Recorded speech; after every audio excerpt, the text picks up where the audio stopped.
Hello! How's it all going? I'm not actually sitting in my chair. I've set the camera up wrong. But, get this. It's a standing desk. Alright, nothing broke. Yeah! I have not used the standing desk feature of this desk for months. What a useful business expense. I'm using it in a video, so I can definitely write it off now. I've got a little bit better at shaving my head. I can feel a ridge, but, you know, like, compare and contrast with the last one, and I think it's a pretty decent difference. I'm getting better at it. Am I actually in focus? I don't even know. If I'm not in focus for the whole video, it's your fault. Oh wow, I framed this shot perfectly now. Like, you can't even see all of the weight I gained while I was working on the vaccines video. Which, by the way, thanks for being so patient with that. The scope of it continued to balloon as we realized that we would be legally culpable if we didn't check everything. But, I'm super happy with it, and it's rare that I'm happy with a video when it's done. One of the funny things I've noticed about making videos, actually, is I have no frame of reference for if anything I make is good. Like, I do what I think is right, and you won't know if it's good until someone else sees it and tells you you messed it up. But when you have people working with you on it, there are suddenly touchstones that you know are good because it's someone else's work and you like it.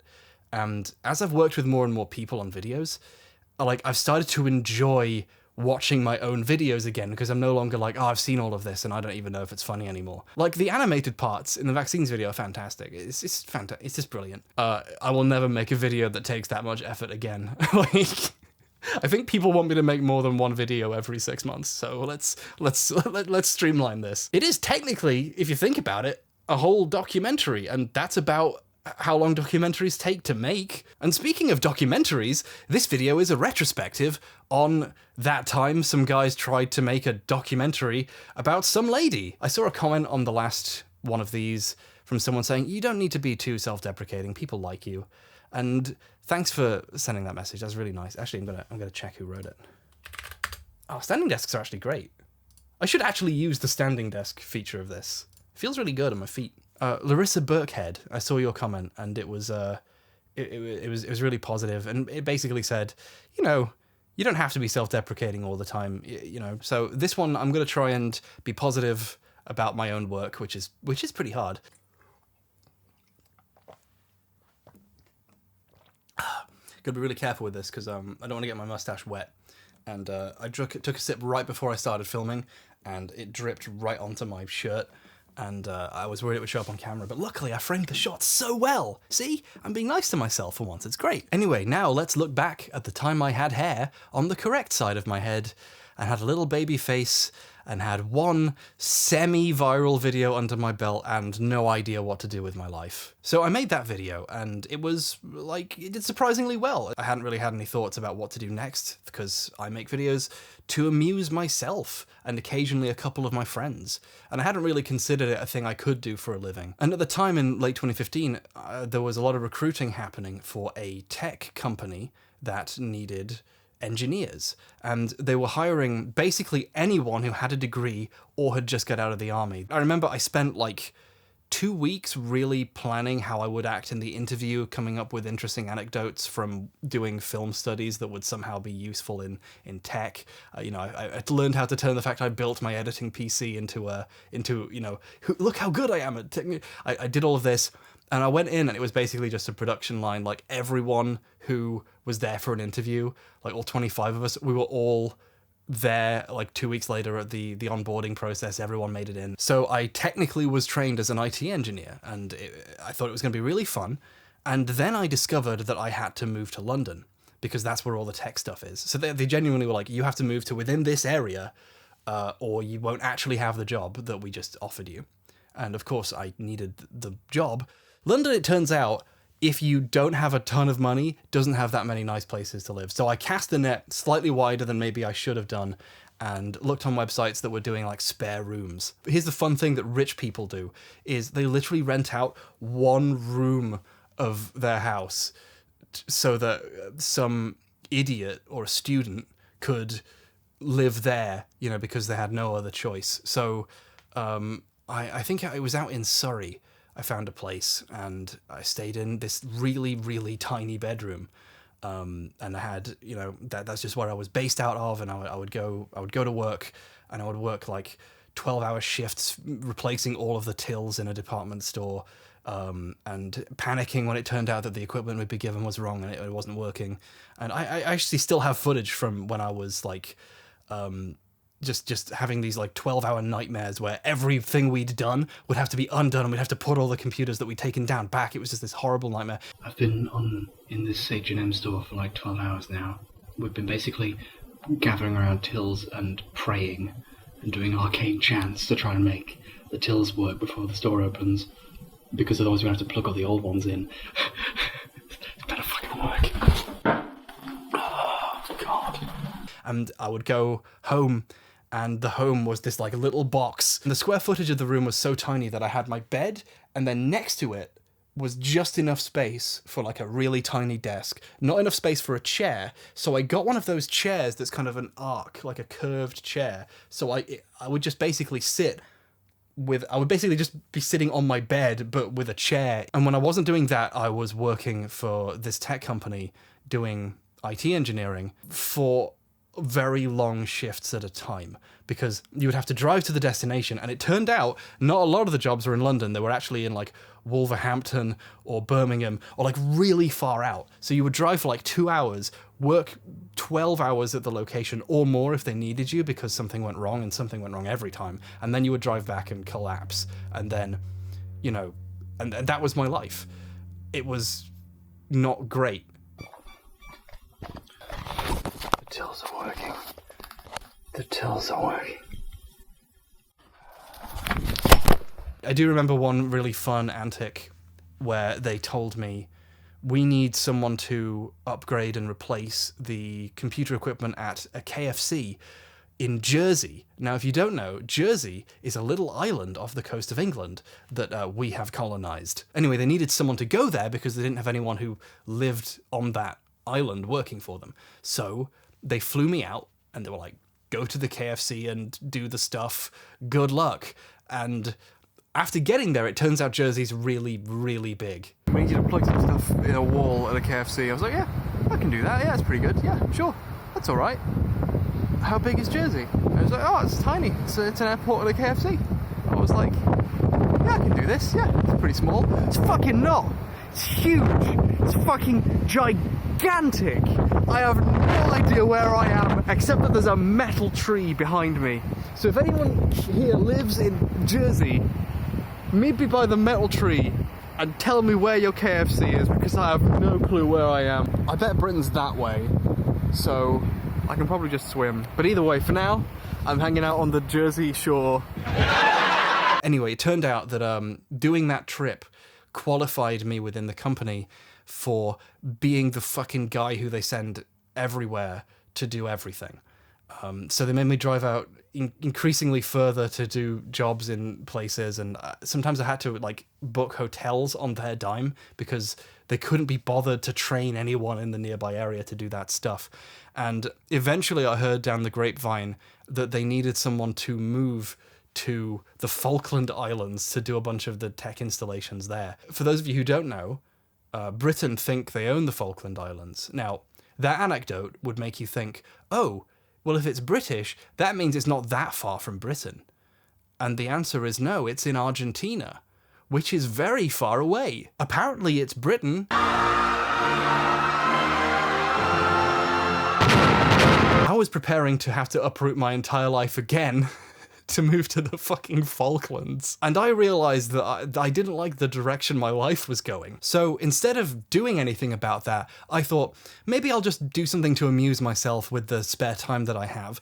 And I got back into editing videos just to amuse myself, really. And I discovered, when I looked, finally, that the Sarkeesian effect had a couple of really interesting developments. What had happened was they'd made some money, but not the amount that they'd said they needed to start filming, and just started doing it anyway. And they'd made some progress on the documentary, and there's lots of whispers of where the money was spent and how it went. I read somewhere, this could be wrong, so don't quote me on this, that a large portion of the budget went to buying Davis Orrini a car and moving him out to Vegas, and he's Canadian initially, So like moving all the way to Vegas so that he could be closer to Hollywood, which, okay, sure. So the two of them had been filming bits and stuff for this documentary, going out and interviewing famous anti-SJW people, including Jack Thompson, who fucking hates video games, but, you know, Anita Sarkeesian was so evil that she united everyone. Finally, a common goal. A lady in a flannel shirt who made light feminist 101 critiques of video games. Finally, Hitler's back. So they'd made their progress, and then I remember checking and seeing that Jordan had put out a video announcing that he'd fired Davis from the Sarkeesian Effect. As producer, it is my right and my responsibility to terminate a director if I feel that they are not right for the project. Davis was going to put up an article accusing Jordan of running away with the money, basically. His response was to give me an ultimatum. If I paid him no money, he would go public and tell all of our supporters that I was absconding with the money. Absconding with the money. Like, that's a very specific phrase. So Davis must have said that, and Jordan heard it and went, oh, he's going to threaten this. And then that word shows up in the URL of a hastily edited article saying he's split the Sarkeesian Effect, which is slightly less actionable of an accusation. The Sarkeesian Effect, because he spelled Anita Sarkeesian's name wrong. And then a day later, Davis was interviewed by a guy called Smudboy. Because, of course, Jordan took all the money. I said to him, listen, if you are really going to abscond with all the money, then I'm going to tell people exactly what happened and exactly why you're doing this. And watching this thing that I'd made mild fun of a few months before falling apart in real time was genuinely, like, so fascinating. So I basically wrote a really short script in the style of the last video I'd made, trying to make fun of this and just have a laugh, really. And then while I was making it, and this was all within the span of a few days, Jordan and Davis announced that they had got back together and everything was fine and they were reunited, and there was this really fascinatingly cringe video where Davis spends a couple of minutes saying, oh, sorry for making us all look like idiots, guys. Please continue to support us. It's all back to normal. We figured it out. Business as usual. Jordan's message is at the end. Jordan's statement will be at the end of this video. And you thought, oh, cool, well, Jordan's going to have a take on this. And the end is this one slide of text, allegedly from Jordan, saying, yeah, sorry, it's all fine now. And that one slide lasts for 45 full seconds. And I remember watching it and thinking, this is a crew that want to make a documentary. And they don't realize that when you have 45 seconds at the end of a video, people are going to keep watching assuming there's going to be more text, and it just never changed. So it's fascinating. So the documentary was going to turn out great. I should have maybe preserved the research that I did at the time, because half the videos on this topic have been taken down by people who were embarrassed by their past of thinking any of this mattered. And Jordan Owen has since taken down a lot of his old videos because I think he wants to do better, and power to him there. And of course, Davis's channel has been completely deleted because it's full of racism, which is a tremendous shame because now it's slightly harder to find Davis's Hanway Rhinelander sword review where he swings a sword at a melon in a trench coat. I can't believe YouTube have ceased to be a bastion of free speech and started really cracking down on lies and racism. At that point, you're basically censoring 90% of things conservatives say. And this has made preserving what happened and getting a solid picture of the events kind of hard. And it sucks that my video didn't do any of that. Like, I think in recent years I've got better at doing research and presenting it in a useful way. But with this one, I was just messing about, and I didn't think to actually record and report all of this interesting stuff. So now I have to do that work in retrospect. And that to me is proof that I didn't make this video correctly. Anyway, let's now watch and do a reaction video to this video. Or not, you know, maybe I'll put some effort into it. Let me tell you about video game feminism! Okay, first things first, that audio quality is terrible. Like, it's worse than the first video, because I was recording in this incredibly enclosed space on a Blue Yeti that I'd managed to buy with the money from my awful job. So it sounded even worse than the, even worse microphone that I previously used, which happened to be in my bedroom in my mum's house, which was slightly better, insulated for sound. So this whole video has horrible, weird echoes and stuff. Just dismal. And I could have put together a better recording space or EQ'd it, and I just didn't think about it at all. Plus I was editing it on these really tiny, tinny Sony headphones, so I assumed it would sound fine underneath the awful quality of the equipment I was using. It turns out it sounded even worse. And for a lot of this stuff, I actually had to record it while no one else was in the house, because I was talking really loudly in a room with a lot of other people, and I was laughing and yelling about the video and talking about racism. So, I had to record this in very specific windows of time when no one was around. I actually remember my landlady, the house owner, being outside and hearing me laughing through the window and later asking what I was laughing at. How could it possibly cost $15,000 a month to make a documentary about a lady in a flannel shirt? So yeah, they wanted to reach $15,000 per monthly update on the project, and then they would start once they hit that goal. So they never even reached their intended goal for the budget of this thing, which was heavily inflated as well. You don't need $15,000 to harass a woman on the internet. If the internet has shown us anything, you can do that all day for free. I do love the admission that they only made it to half of their goal before going, fine, let's just take the money and start making the video. We're not going to make any more.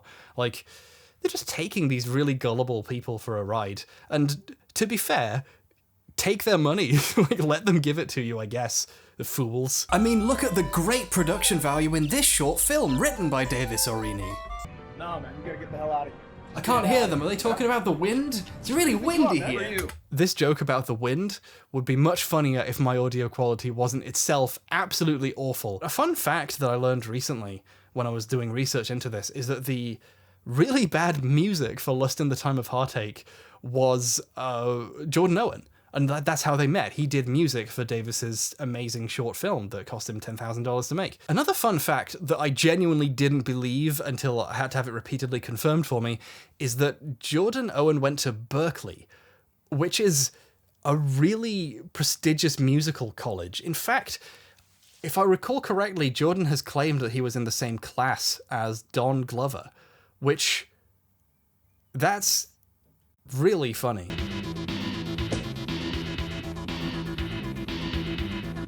Can we practice our moves for the next shot, Davis? Yeah, sure. Target audience, adults, topics, arts, health.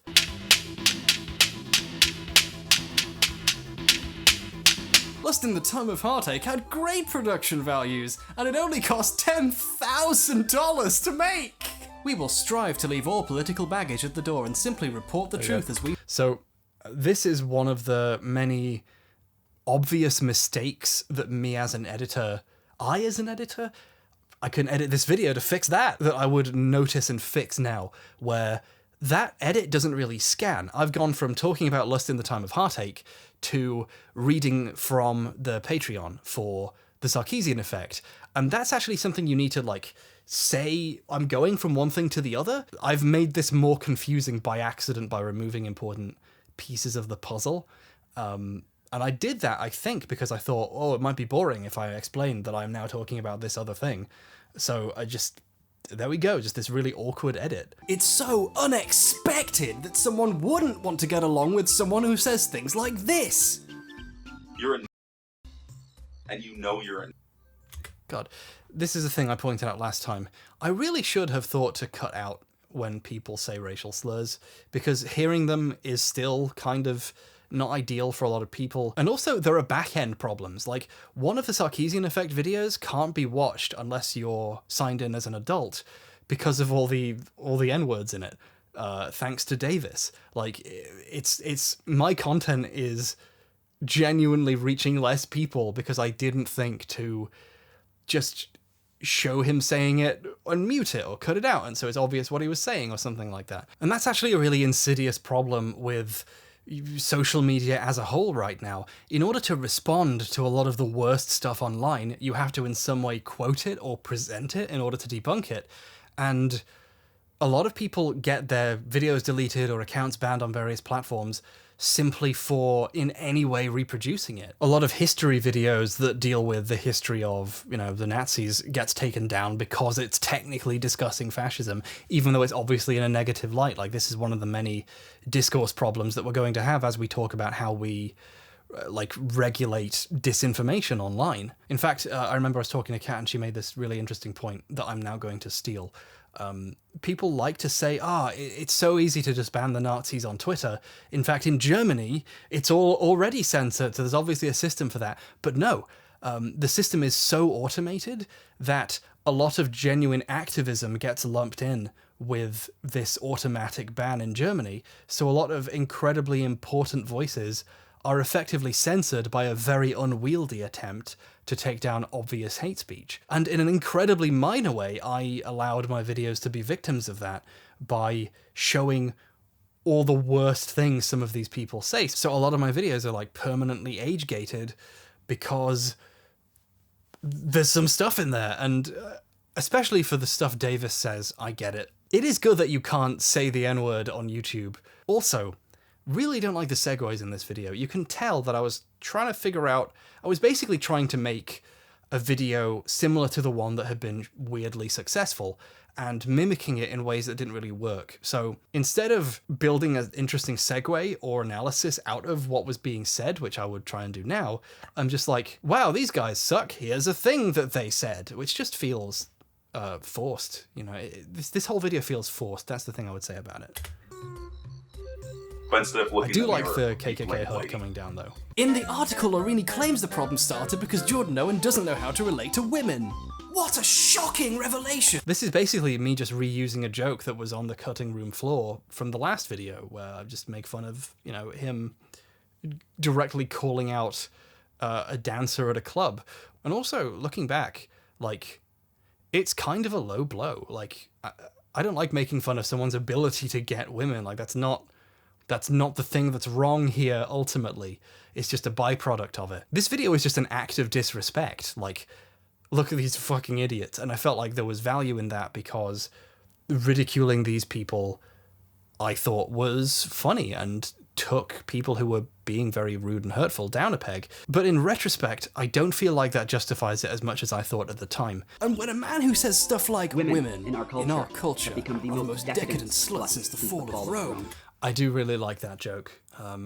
I just really love quoting someone while they say it. You can really tell that I was really scrambling to find something to do with my life other than the horrible job I had. I do love this very choice quote by Davis Arini. Jesus Christ, you're making us look like assholes. I would dispute the making you look like part, but there we go. You know what makes you look like an asshole?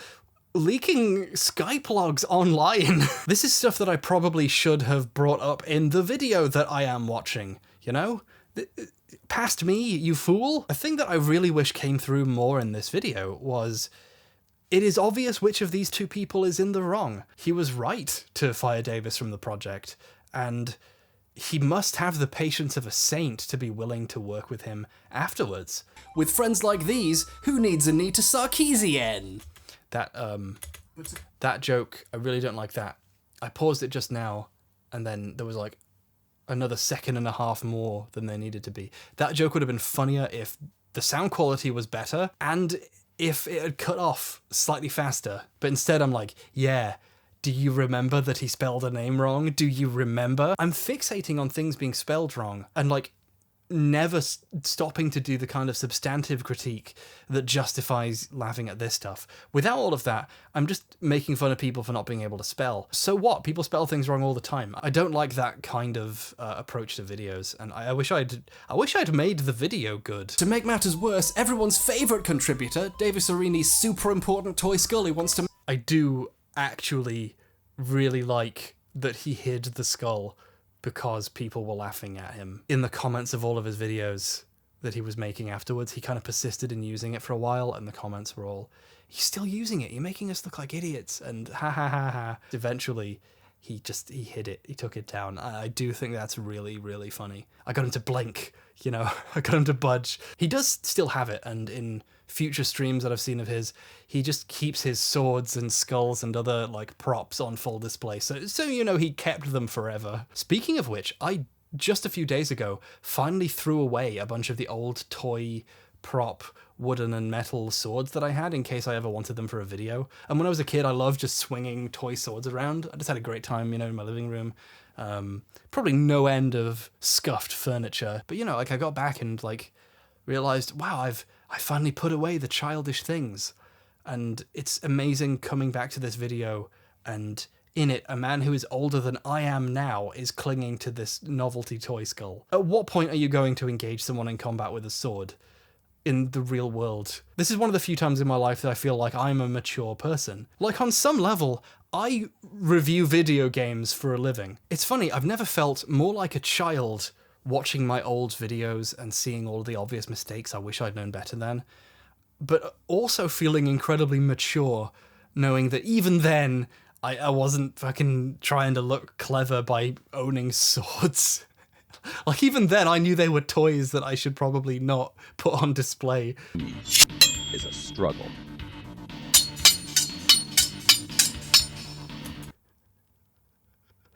I do have to wonder who did the sound design for this. Was that Jordan's job as well? Or was it just the music, and did Davis do that? That is incredible. That is genuinely just 2 spoons. Oh, hold on a sec. All right. What you need is a struggle. An enemy to overcome. This is also just a really awful way of doing that joke. In order to know who Rob Tobin is when his quote comes up, you need to have seen his name on the Amazon thing really quickly. Like, no one's going to notice that. I must have been looking at the screenshot of the book on Amazon and gone, oh yeah, I can attribute some fake advice that's relevant to Rob Tobin, who wrote the book. It's just a screenshot that's there for a second, it cuts, so like no one knows who that is. I didn't set that up at all. This is especially not helped by the fact that not only is Davis's video very poorly rendered, like there's all kinds of artifacting in his original thing. I remember it changes color when it pauses.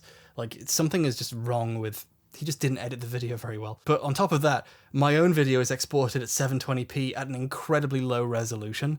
Like I checked and it's like 5 times lower than it would have been if I'd made it now. It's just awfully compressed for no reason. I think I just didn't trust my landlady's internet to let me upload anything else. Or maybe my computer wasn't good enough to render at that kind of resolution. So it just looks awful. Like this video is like got lots of visual artifacts that are introduced just by me making it so badly. And I've always wondered why I did that. Time to fix myself a rye whiskey and head out to my car I bought with the Patreon money to record a new... That sounds like that was just... This is another, like, weird editing problem introduced by me. I should have pointed out that genuinely a lot of the budget of the documentary went to buying Davis a car. Like, or fixing up a car that he had, or both. Like, buying a used car and fixing it up. Something like that. It just comes off as a thing I said when it's actually true. I just assume everyone else knows everything. And so that therefore my jokes will scan. Like, one of the things that's dawning on me watching this is the first video was a much more thoughtful piece with most of the thoughts edited out. This video is me making a thoughtless piece on purpose. Maybe it's just me watching it, but I can tell there's no ideas of here. It's just, haha. And that doesn't feel quite as good, you know? But don't worry about Davis getting in a car accident though, folks. He's got it under control. He never actually drinks more than a thimbleful of the stuff in most of his videos, and just sort of pretends to drink it. The important thing is making people think. I do really like that. And I do love that even when they were reuniting and figuring that out, he's still like, oh, wait, hold on, I've got to light my cigarette and get my drink. No one so self-consciously poses themselves like that, surely? The important thing is making people think you're cool, even if you have to dress like a pirate to do it. He genuinely is dressed like a pirate.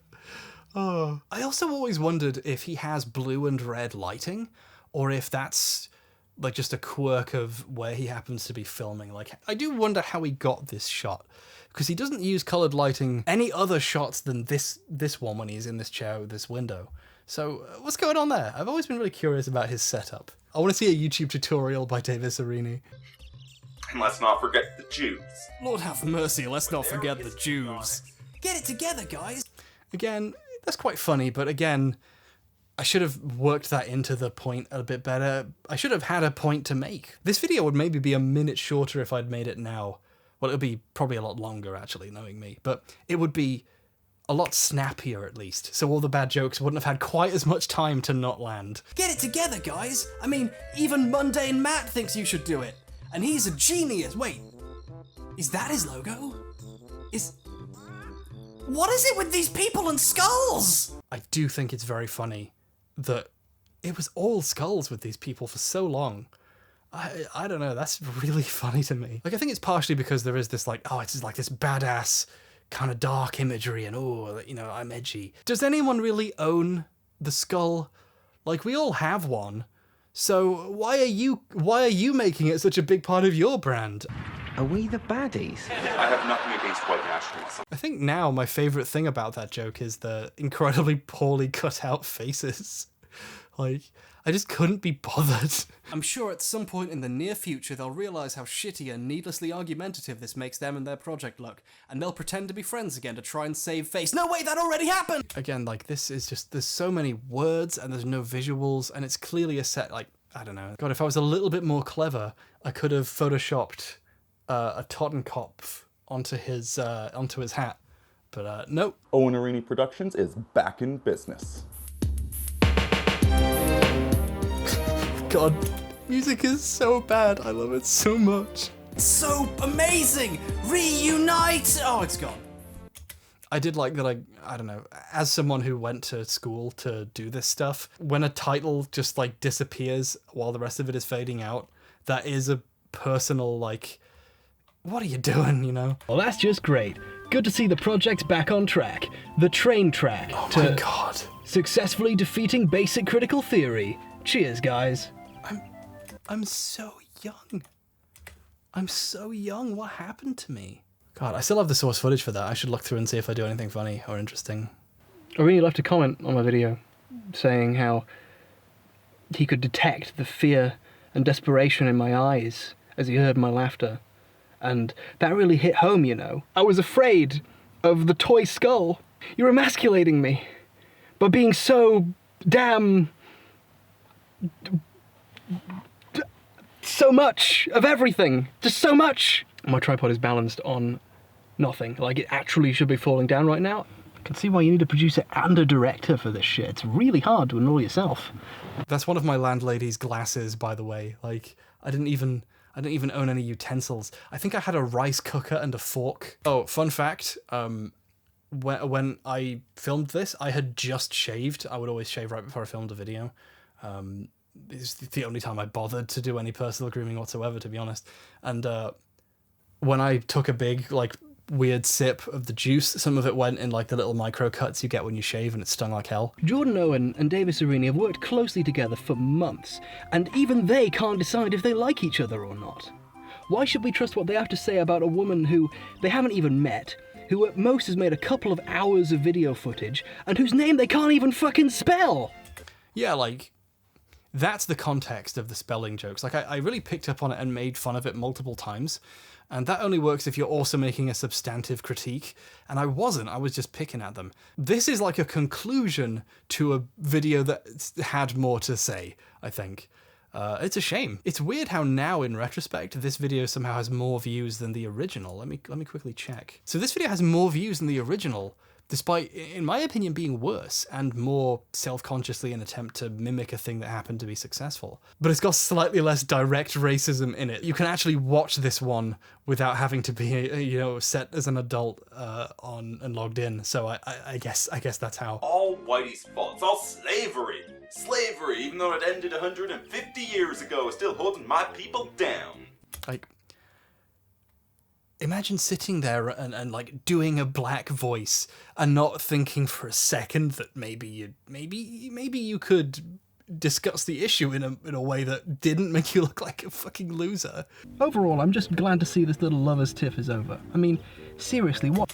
Also, very happy I realised I can just shoot this in my car. That'll be like a funny joke. And the audio in the car is actually probably better than the voiceover, to be honest. God, I remember because of the spare room I lived in, I'd moved to like a an area where people were well off enough to rent out their spare rooms. And I paid like £550 a month for that tiny, tiny room. It's awful. Living in London, or anywhere near London, massive pain in the ass. But it was a pretty well-off area, which I didn't get to reap the benefits of. I just lived in a closet. But I remember parking my car in one of the sort of group parking spaces and leaving it for a while because I had to go to work in my van, so it would just be there for a bit. And coming back to a note on the car saying, "Is this car stolen?" Because to them, my car was this very crappy, half destroyed looking Citroen Saxo, and one of the wing mirrors was like constantly on the verge of falling off, and I remember once it did. To them, it was so obviously a poor person car that it being here was like a sign of crime. It was the most absurd letter I ever got in my life. I kept that note for ages as well in my glove compartment. I thought it was hilarious. But it also made me feel really bad, like, wow, I gotta get the fuck out of here. I love dubbing in fake music in the scene. You know, I was so proud of the fact that I figured out how to use the high pass filter or the low pass filter. I still don't actually know which one it is. I have to use both to check whenever I do this in a video.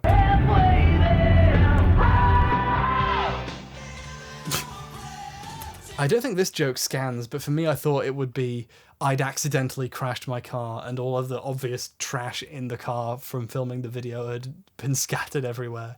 But I think this implies that Jordan Owen caught up with me and murdered me, which is way...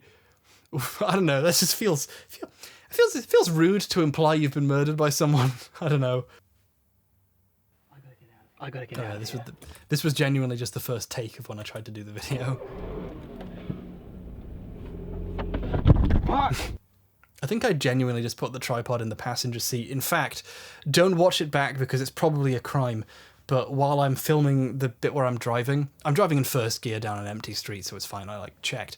But I think you can only see one hand on the wheel in the reflection because the other hand is kind of holding the tripod because the first time I filmed it, it fell down. Oh, fuck. I shouldn't be recording this. This is, illegal. Borderline fucking illegal what I'm doing right now. This is bad. You're not allowed to drive with a phone. I'm driving with a fucking camera in my hands because I can't... If I stop holding it, it'll fall down. Oh shit, I'm gonna put my fucking lights on. People can't fucking see me. Oh shit. So, overall, it's better and worse than I remember it. There are jokes in there that I think still hold up because they're just me being wacky in a way that, I don't know, I'm okay with those.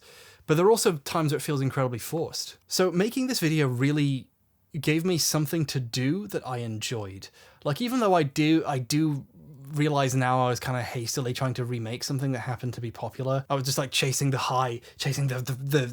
heights of making a video that 40,000 people saw or something like that. But it genuinely gave me something to do and something to laugh about when my job was just hellish. Giving me something to actually research and do something with really felt good. And I guess I realize now that for a living, I do the thing that made me feel really good when I was making this video, and that's really cool. But I wish I'd realized that I should be trying to do that at the time. When I made this video, though, I really didn't believe it was possible to make a living on YouTube anymore. I thought that ship had sailed. In retrospect, I think I was a bit too mean. I wouldn't make the kind of jokes I made in these first two videos now.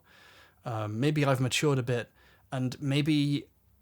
I think at the time I kind of felt like it was a bit much anyway, and I justified it to myself because these people were being very mean to other folks. Maybe if it was cathartic at the time, but I don't know. I wouldn't do that now. This is an interesting. This is like the episode of this is like the episode of Star Trek where Picard goes back and fixes what he perceives a mistake, and it actually ruins his life because that mistake made him a better person. But maybe if I went back and made those videos, I would not make them as rude and I'd make them more analytical. And I am very curious if that would actually be a bad idea and these videos needed to be rude in that way at the time.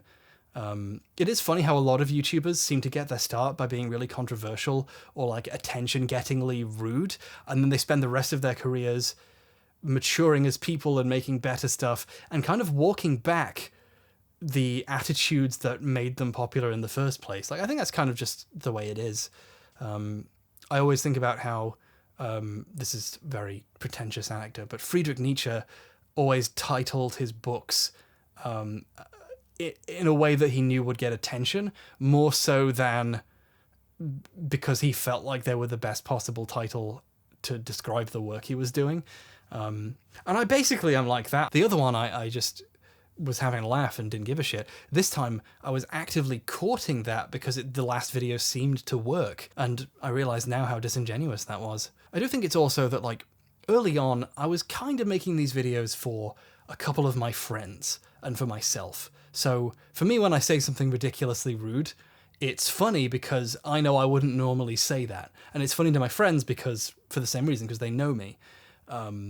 When you realize that other people, and quite a few other people, are actually watching it, it recontextualizes all of that kind of joke, and you feel like you have more of an impact on the people you're talking about, and that makes you reconsider what you say. My intent to make a funny video dunking on these weird, annoying guys got in the way of making any kind of interesting analysis or critique. In the last retrospective, I said that the lesson I learned from making it was to be willing to make drastic changes if it improved the thing you were making. And in this one, I kind of just learned that lesson even harder by trying too hard to be like the last thing I'd made. If anything, looking at how my work went in the future, I should have tried harder to incorporate the kinds of analysis that I'd cut out, instead of throwing my weight entirely behind basically being a shit. Sure, the video's pretty funny, and maybe I'm just overanalyzing an old video I made. And if you think it's funny, please continue thinking it's funny, because that's nice. But for me, this is definitely the one that feels the most like, I could have done that. I could have made this better, or maybe I should have made a different video on a different topic, or I should have just been more journalistic. I should have done more research and then displayed it instead of, I think like the key moment that explains the problem with this video for me is the fact that the money potentially went to this car. Instead of performing any critique of like what all of this said about Gamergate people or whatever, or kind of arriving at any interesting analysis, I just wanted to make more jokes. I hope people still do like it, and I hope I'm just being overly critical of my old work, but being overly critical of my work helps me improve. So, sorry. The video is now, because of YouTube blocking the old one, is now more successful than the original. It has way more people have ever seen it than I'd ever possibly have imagined. So technically it's a success, and I guess I'm happy about that. But at the time, it didn't do as well as the other one, I think. It didn't do as well as I'd hoped, at least. And that was really disappointing, because I'd, made one successful-ish video and assumed that if I copied it, then the next one would be too.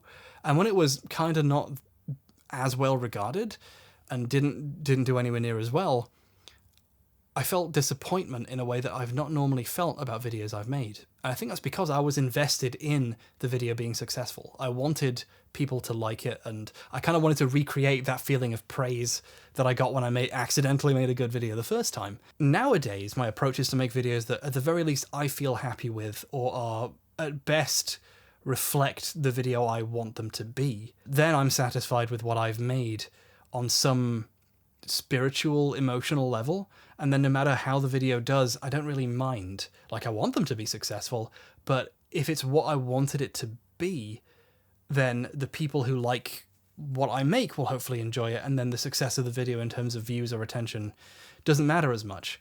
And I think one of the lessons I guess I learned from this video is not to chase the dragon of success simply for the sake of it, because then you end up making choices based on what you think will be successful as opposed to what you think makes a good video. To be frank, I didn't know what else to make videos about. Like, this style of video, I had no idea what else that kind of video could be about, or what kind of video I really wanted to make. So I didn't make any videos for a while, and I went back to work and I had a shit time. And the really funny thing is, this isn't even the most up-to-date thing about the story of the documentary, because the Sarkeesian effect, the team fell apart again afterwards, and there's even more twists and turns that I then never bothered to cover because I felt, I'll be milking it if I do any more. Like, clearly this isn't a thing I need to do any more about. So I've always kind of wanted to, now it feels like a waste of time because I cover more important topics. I have always wanted to give some kind of definitive story of what happened here and how the story progressed, because, you know, there's more to, like, what went on between these two guys and what the finished product is. And I've kind of always wanted to do a review of the Sarkeesian effect for real, like an actual measured response to it.